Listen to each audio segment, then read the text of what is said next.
चंद्रगुप्त ने चाणक्य की बहुत बड़ी चिंता दूर कर दी थी। धनानंद के द्वारा मिले अपमान का बदला चाणक्य को अब इस बालक में दिख रहा था, जिसके चेहरे का तेज उसके भावी राजा बनने की गवाही दे रहा था। इससे पहले कि चाणक्य उस बच्चे से उसके परिवार, उसके कुल के बारे में पूछते, उस बच्चे ने हाथ जोड़ते हुए उनसे कहा, क्षमा करें, मुझे जाना होगा। समय पर लकड़ियां लेकर नहीं पहुंचा तो दंड निश्चित है।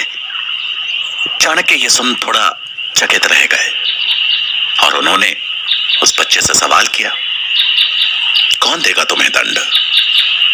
किस गुरुकुल से हो? गुरु कौन है तुम्हारा?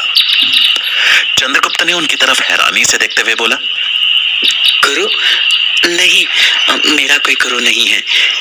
मैं तो गुलाम हूँ, अपने मालिक के वहां मजदूरी करता हूँ। चंद्रगुप्त का जवाब सुन चाणक्य के हृदय में उसके प्रति सम्मान मानो और बढ़ गया। उस बच्चे ने जो साहस और दयालुता का परिचय दिया था, वो किसी श्रेष्ठ गुरु की शिक्षा नहीं, बल्कि गुलामी में अपना जीवन बिताने के बावजूद उसके अपने आदर्श, अपने सिद्धांत थे। छोटे चंद्रगुप्त ने हाथ जोड़ते हुए अपनी कुल्हाड़ी उठाई और जाने लगा। चाणक्य ने उससे पूछा, कौन है तुम्हारा मालिक? मैं उससे मिलना चाहता हूं। मैं तक्षशिला विश्वविद्यालय का आचार्य हूं।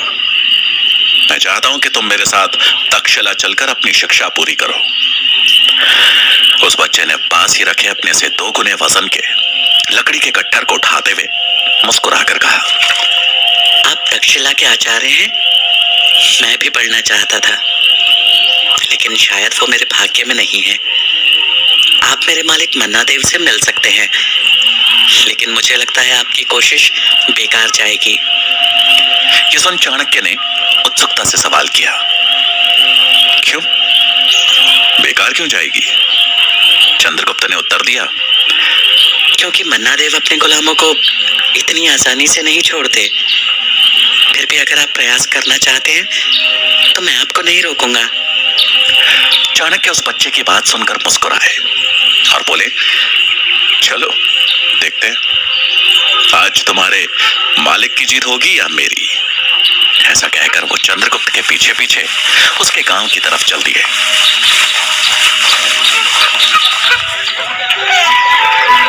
कुछ ही समय में दोनों जंगल के किनारे पे बसे छोटे से गांव में जा पहुंचे। गांव के किनारे पे मन्ना का एक बड़ा सा घर था।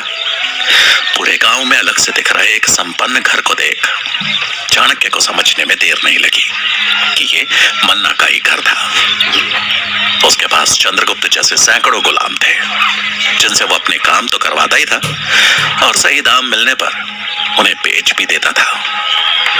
आज के दिन भी मन्ना के गुलामों की बोली लग रही थी। काफी मोल भाव के बाद एक व्यापारी मन्ना के 10 गुलाम लेकर वहां से निकल गया। ये नजारा देख चाणक्य को समझ तो आ गया कि मन्ना इतनी आसानी से चंद्रगुप्त को उन्हें नहीं सौंपने वाला। धनराशि गिनते हुए मन्ना की नजर जैसे ही चंद्रगुप्त पर पड़ी तो उसके चेहरे की खुशी को क्रोध में बदलते हुए देर नहीं लगी। वो जोर से चिल्लाया, पूरा दिन निकाल दिया जंगल में और वो भी इतनी सी लकड़ियों के लिए। कल तक इसकी 5 गुना लकड़ियां लाएगा तभी भोजन को हाथ लगाना। मन्ना की बर्बरता राजा धनानंद से कम नहीं थी। वो उतना ही क्रूर और निर्दयी था जितना कि धनानंद। चाणक्य तुरंत उसके पास गए और उसको नमस्कार करते हुए बोले, इस बच्चे का कोई दोष नहीं है, इसको क्यों सजा दे रहे हो? इसने तो मेरी जान बचाई है।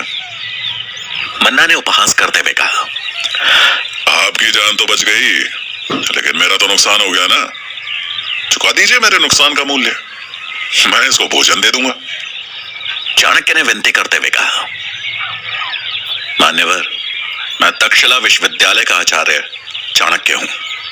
मेरी विनती है कि अगर आप इस बालक को मुझे शिक्षा देने के लिए मेरे पास सौंप दें तो एक दिन आपको आपका मूल्य का 100 गुना अवश्य मिल जाएगा।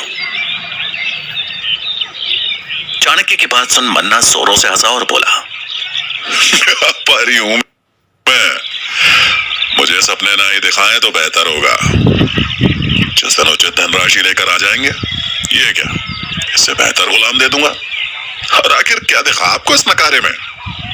मन्ना की बात सुनकर चाणक्य बोले, मगर मगध का भविष्य। एक शिक्षक की नजरों से देखेंगे तो मगध का सम्राट, पर आप तो व्यापारी हैं और आपको इसमें बस एक गुलाम ही दिखेगा। चाणक्य को सुन मन्ना और वहां खड़े गुलाम जोरों से हंसने लगे। मन्ना ने चंद्रगुप्त को उसके बालों से पकड़ा और धक्का देते हुए कहा, ये और राजा, ऐसे राजा बनाओगे? दिन में चलते फिरते अच्छे सपने देख लेते हैं आप।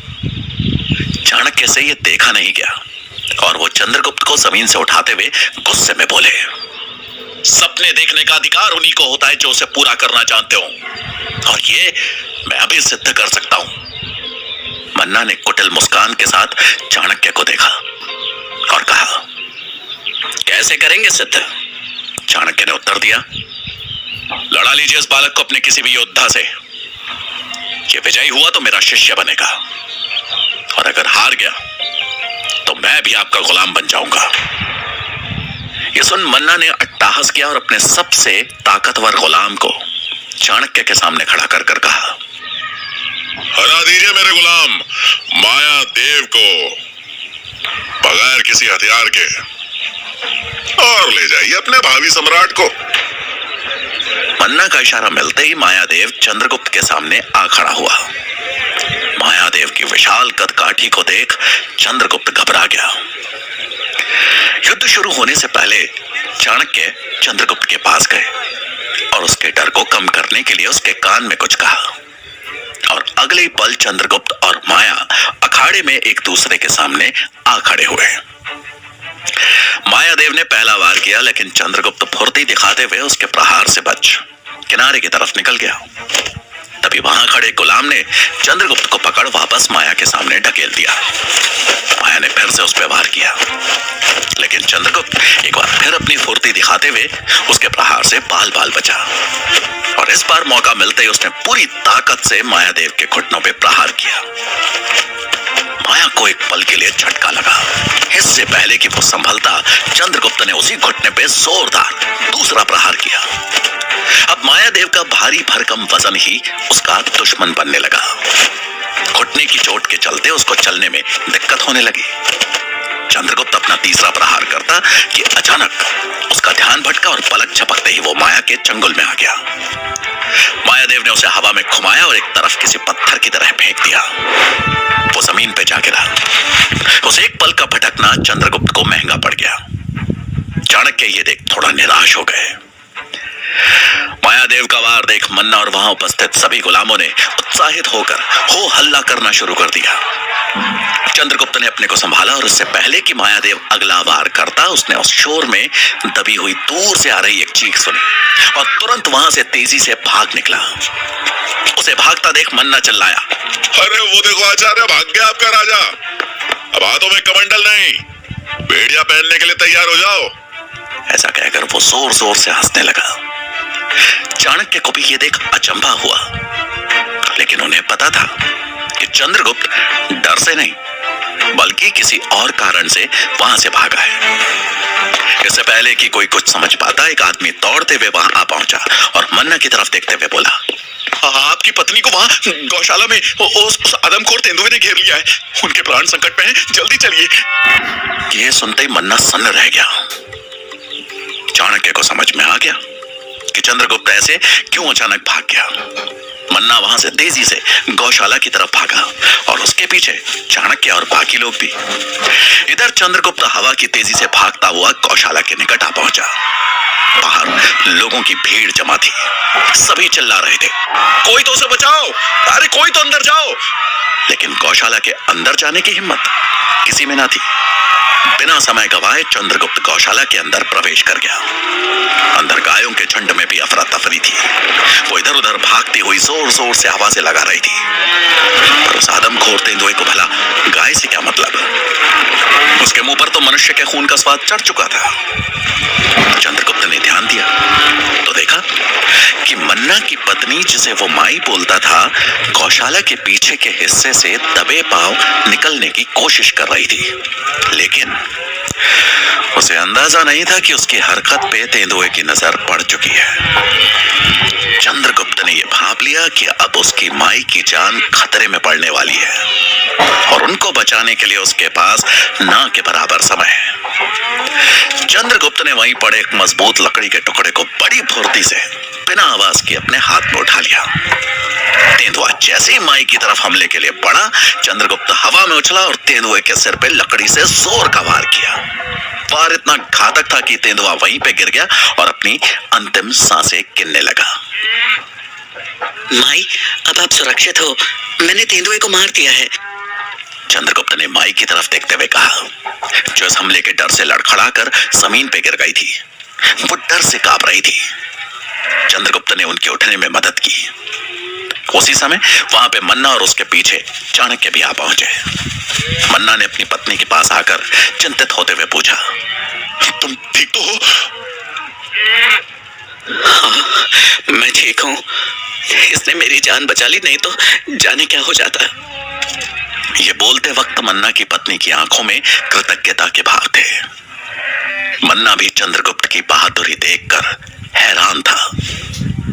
मन्ना हैरान था कि जिसे उसने सबसे कमजोर बालक समझा था, आज उसने ऐसा कारनामा करके दिखाया जो बड़े से बड़े सूरमा भी ना कर पाए। एक आदमखोर तेंदुए को मौत के घाट उतारना आसान न था, लेकिन चंद्रगुप्त ने ऐसा करके अपनी वीरता का उदाहरण प्रस्तुत कर दिया था। मायादेव चंद्रगुप्त की बहादुरी देख के खुश था और साथ में हैरान भी कि पहले उसने एक बलशाली योद्धा मायादेव को जोरदार प्रहारों से घायल किया और अभी एक तेंदुए को मारकर उसकी पत्नी की रक्षा की। चाणक्य मन्ना देव के करीब आते हुए बोले, शारीरिक बनावट किसी की वीरता का प्रमाण कभी नहीं होती। साहस जन्म लेता है भीतर से। जो इंसान साहसी है वो बड़े से बड़े योद्धाओं का सामना करके उनको हरा सकता है, क्योंकि साहस परिस्थिति के सामने खड़े रहने में मदद करता है।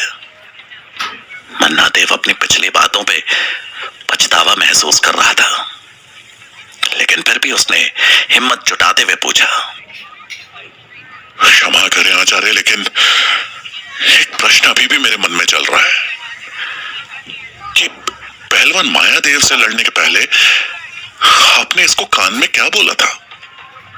मुस्कुराते हुए चाणक्य बोले, युद्ध केवल ताकत से नहीं, बुद्धि से भी लड़ा जाता है। और जब इंसान के पास ताकत की कमी हो तो उसकी बुद्धि उसका शस्त्र बनती है। मैंने इसे बस एक युक्ति बताई थी कि जब इंसान का वजन अधिक हो और अगर उसके घुटनों पे वार किया जाए तो उसके शरीर का भार ही उसका दुश्मन बन जाता है और वो अचानक से कमजोर पड़ जाता है। मन्ना देव चाणक्य की प्रतिभा को समझ चुका था कि ये कोई साधारण आचार्य नहीं, बल्कि बहुत बुद्धिमान और अनुभवी आचार्य है। मन्ना की पत्नी भी आचार्य चाणक्य की बातों से प्रभावित दिखी और उसने मन्ना की तरफ प्रश्न भरी नजरों से देखा। मन्ना समझ गया कि वो आचार्य के बारे में जानना चाह रही है। ये तक्षशिला के आचार्य हैं और चंद्रगुप्त को अपने साथ ले जाना चाहते हैं, तो उसे शिक्षा दीक्षा देना चाहते हैं। मन्ना की बात सुन उनकी पत्नी ने कटाक्ष किया, और आपने अपने गुलाम की आजादी की कीमत मांगी होगी, पर आचार्य ने ना सही। मेरी जान बचाकर चंद्रगुप्त ने अपनी आजादी की कीमत चुका दी है। इसे आप जाने दे, ये गुलामी के लिए नहीं, गुलामी की जंजीरें तोड़ने के लिए बना है। चाणक्य ने कृतज्ञता भाव से मन्ना की पत्नी की तरफ देखते हुए कहा, बहुत बहुत धन्यवाद आपका। मन्ना ने भी मनी मन इस बात को मंजूरी दे दी, क्योंकि उसे भी समझ आ रहा था कि कैसे चंद्रगुप्त ने अपनी जान पे खेल के उसकी पत्नी की जान बचाई थी। मन्ना देव, जिसके लिए अभी तक छोटा चंद्रगुप्त बस एक गुलाम था, आज उसके जाने पर भावुक हो गया। गुलामों को बेचना उसका व्यापार था, लेकिन आज न जाने क्यों करुणा ने उसके हृदय में जगह बना ली थी। चाणक्य भी ये देख द्रवित हो रहे थे। चंद्रगुप्त को जाता देख मन्ना देव की पत्नी की आंखें भर आई और उसने चंद्रगुप्त को अपने सीने से लगा लिया। एक गुलाम होने के बावजूद चंद्रगुप्त में मन्ना देव की पत्नी के प्रति करुणा और सम्मान का भाव था। दोनों पति पत्नी ने चंद्रगुप्त को ऐसे विदा किया मानो अपने पुत्र को विदा कर रहे हो। ये देख चाणक्य को अपनी पत्नी की याद आ गई। चंद्रगुप्त और चाणक्य उनसे विदा लेकर वहां से चल दिए। चाणक्य को अब तक्षशिला जाने से पहले अपनी पत्नी यशोधरा से मिलना था, जो कि कुछ समय से अपने मायके में थी। उनका मायका मगध की सीमा के समीप बसे एक छोटे से गांव में था। चाणक्य अब अपने ससुराल की तरफ चल दिए। रास्ते पे चलते हुए चाणक्य को यशोधरा की चिंता सता रही थी। उनके मन में अनेकों सवाल उठ रहे थे। अगर यशोधरा तक धनानंद के दरबार वाली खबर पहुंच गई होगी, फिर तो वो किस हाल में होगी। हो सकता है वो पाटलिपुत्र पहुंच चुकी हो। किसी उधेड़बुन में उलझे हुए वो जैसे ही अपने ससुराल पहुंचे तो उनकी चिंता को सत्य में बदलते देर नहीं लगी। यशोधरा खबर मिलते ही पाटलिपुत्र की तरफ निकल चुकी थी। ये सुन चाणक्य की चिंता और बढ़ गई। उनके लिए मगध वापस जाना तो खतरनाक था ही, लेकिन उससे भी ज्यादा चिंताजनक था यशोधरा का उनकी पत्नी के रूप में पकड़े जाना। चाणक्य के मन में बस एक ही विचार था कि मगध पहुंचकर एक बार अपनी पत्नी को सकुशल देख ले, तो फिर आगे का मार्ग तय करना उनके हाथ में था। इसलिए वो बिना कोई पुनर्विचार किए वापस मगध की तरफ चल दिए। यशोधरा को लेकर उनकी चिंता उनके चेहरे पर स्पष्ट झलक रही थी। उनकी चिंता भांपते हुए चंद्रगुप्त ने पूछा, क्या हुआ आचार्य, आप बहुत चिंतित नजर आ रहे हैं। चाणक्य चंद्रगुप्त की तरफ देख एक बनावटी मुस्कान के साथ बोले, चिंता मनुष्य का साथ कभी नहीं छोड़ती, लेकिन हर चिंता का समाधान करते हुए आगे बढ़ना ही विकल्प है। ये सुन चंद्रगुप्त ने प्रश्न किया, तो आपकी चिंता का क्या समाधान है आचार्य? चाणक्य ने उत्तर देते हुए कहा, तक्षशिला जाने से पहले हमें एक बार मगध जाना है। मेरी धर्मपत्नी अभी वहीं गई है और मेरा उनसे मिलना आवश्यक है, लेकिन एक समस्या है। अगर मगध के सैनिकों ने मुझे पहचान लिया तो मृत्यु निश्चित है। मृत्यु? आपने कोई अपराध किया है क्या आचार्य? चंद्रगुप्त ने हैरानी भरे स्वर में पूछा। चाणक्य एक पल सोच में पड़ गए। धनानंद के दरबार में हुआ अपमान और अपनी शिखा को खोलने का दुख एक पल के लिए उनकी आंखों में झलक आया। अपने रोष को वश में करते हुए उन्होंने चंद्रगुप्त के प्रश्न का उत्तर दिया। अपराध धनानंद के मगध में सच एक अपराध के रूप में ही देखा जाता है, और जब मैंने राजा धनानंद का सच से सामना कराने की कोशिश की तो उन्होंने मुझे अपराधी घोषित कर दिया और देश निकासा की सजा दे दी। लेकिन उनको नहीं ज्ञात कि अगर देश प्रेम एक अपराध है तो यह अपराध मैं मरते दम तक करता रहूंगा। ये बोलते वक्त चाणक्य का चेहरा गर्व से चमक रहा था। उसके बाद उन्होंने कुछ सोचते हुए कहा, एक रास्ता है जहां से हम मगध में प्रवेश कर सकते हैं। उस द्वार पे सुरक्षा सबसे कम रहती है। ऐसा कहते हुए दोनों मगध की तरफ बढ़ चले। चाणक्य जैसे जैसे मगध के करीब बढ़ रहे थे, अपमान के रोष के साथ पत्नी की चिंता भी बढ़ती जा रही थी। मगध की सीमा के समीप ही एक जगह ठहरकर चाणक्य ने सीमा का मुआयना किया और पाया कि अब इस हिस्से पर भी सुरक्षा दुगनी कर दी गई थी। धनानंद के सैनिक अपने हाथों में तलवारें लिए अंदर जाने वाले हर शख्स से कड़ी पूछताछ कर रहे थे। यह देख चाणक्य को समझ में नहीं आ रहा था कि यह सुरक्षा सिकंदर के खतरे को भांपते हुए बढ़ा दी गई थी या फिर उनकी चुनौती ने राजा धनानंद को सच में हिला दिया था। चंद्रगुप्त ने सीमा द्वार की तरफ देखते हुए पूछा, आचार्य, यहाँ तो बहुत कड़ी सुरक्षा है। इनसे लड़े बगैर अंदर प्रवेश करना मुश्किल है। चंद्रगुप्त की बात सुन चाणक्य कुछ सोचते हुए बोले, शस्त्र उठाना हर समस्या का हल नहीं होता चंद्रगुप्त। जब मुसीबत बुद्धिमानी से हल होने वाली हो तो शस्त्र उठाना मूर्खता है।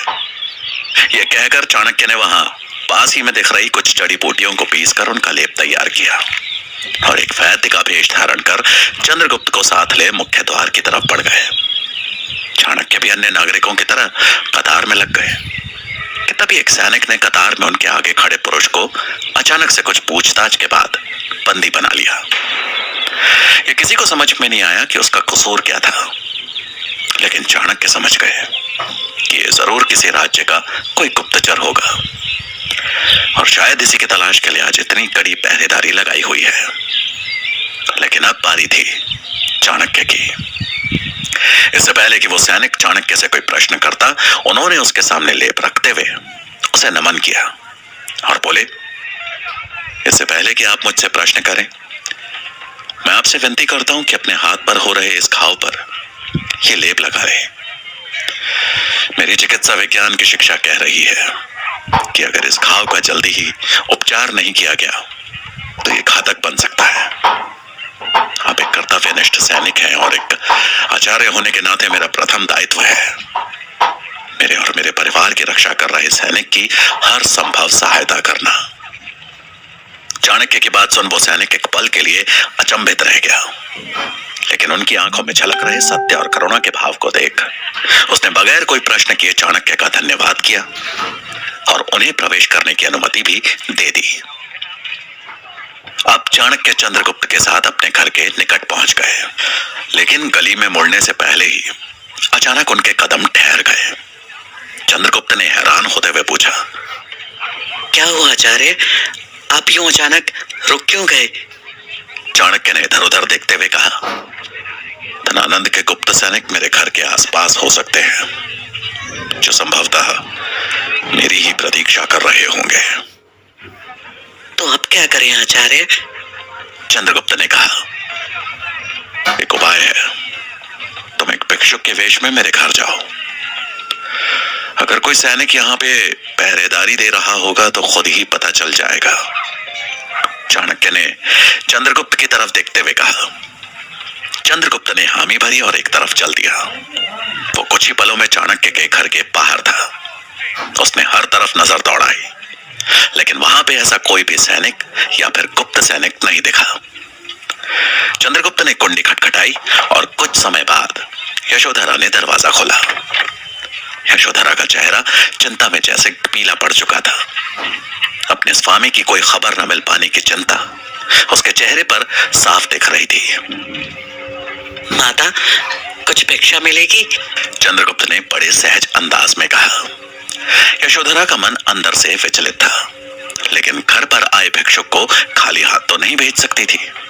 उसने एक मुस्कान के पीछे अपने दुख को छिपाया और चंद्रगुप्त को देखकर बोली, अवश्य पुत्र, घर में थोड़ा अनाज है, मैं लेकर आती हूँ। फिर अचानक जैसे उसकी नजर चंद्रगुप्त के सूखे होठों पे पड़ी और उसने वो देखकर कहा, लगता है काफी देर से भटक रहे हो। तुम रुको, मैं अनाज और पानी दोनों लेकर आती हूँ। ये बोलते हुए यशोधरा अंदर चली गई। चंद्रगुप्त यशोधरा की हालत देखकर हैरान था और साथ में चिंतित भी। यशोधरा की बनावटी मुस्कान के पीछे का दर्द चंद्रगुप्त को साफ नजर आ रहा था। कुछ ही समय में यशोधरा एक कटोरी में अनाज और पानी लेकर दरवाजे के पास आई तो सामने खड़े चाणक्य को देखकर खुशी से पागल हो गई। उसके हाथ से पानी का लोटा छूट गया। चाणक्य भी अपनी पत्नी को सकुशल देखकर खुश थे। दोनों की आंखों में आंसू छलक आए। आप कहाँ थे? आप, मैं कितनी चिंतित थी, कहाँ चले गए थे आप? और ये बच्चा, ये आपके साथ है? यशोधरा ने अचानक से जैसे प्रश्नों की पहाड़ सी लगा दी। अपनी चिंता जताते हुए चाणक्य बोले, लेकिन तुमको यहां नहीं आना चाहिए था यशोधरा। चाणक्य और चंद्रगुप्त दोनों अंदर आए। यशोधरा ने हाथ के इशारे से थोड़ा समय मांगा और तुरंत देवी की मूर्ति को प्रणाम करते हुए उनका धन्यवाद किया। उसके बाद वो नम आंखों से चाणक्य और चंद्रगुप्त के सामने आ बैठी।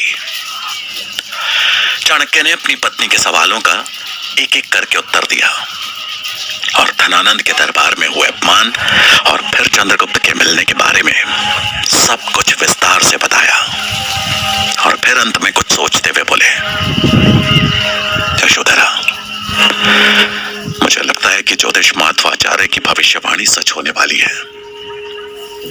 मैं राजा तो नहीं बना, लेकिन मैंने इस बालक को राजा बनाने का प्रण जरूर लिया है और मैं इसे पूरा करके रहूंगा। उनकी खुली शिखा देख यशोधरा बोली, मुझे विश्वास है कि इस खुली शिखा को बांधने का मौका आपको अति शीघ्र मिलेगा। यशोधरा अपने पति को अच्छे से जानती थी कि अगर वो किसी चीज को ठान लेते थे तो उसे पूरा करके ही छोड़ते थे। वो भी अभी अपने पति के इस निर्णय में भागीदार थी, लेकिन सबसे ज्यादा खुशी उसे यही थी कि चाणक्य सुरक्षित थे, उसके पास थे, क्योंकि पूरे नगर और दूर गांव तक फैली अलग अलग अफवाहों ने उसकी रातों की नींद उड़ा दी थी। कुछ लोग तो कह रहे थे कि धनानंद ने किसी ब्राह्मण को मृत्युदंड की सजा सुनाई है, और कोई कह रहा था कि एक ब्राह्मण ने जब धनानंद का अपमान करने का साहस किया तो उसने उस ब्राह्मण को बंदी बना के कारागार में डाल दिया है। लेकिन आज सच को सामने से जानकर उसे तसल्ली थी, अपने पति को सुरक्षित देख उसे खुशी हो रही थी। रात को जब यशोधरा भोजन की तैयारी कर रही थी तभी चाणक्य रसोई में आए। उनके हाथ में एक प्याले में रखा गाढ़ा सा पदार्थ था, जिसे देखकर यशोधरा ने उत्सुकतावश पूछा, ये कैसी औषधि लेकर आए हैं आप? आपकी तबीयत तो ठीक है ना? औषधि नहीं, विष है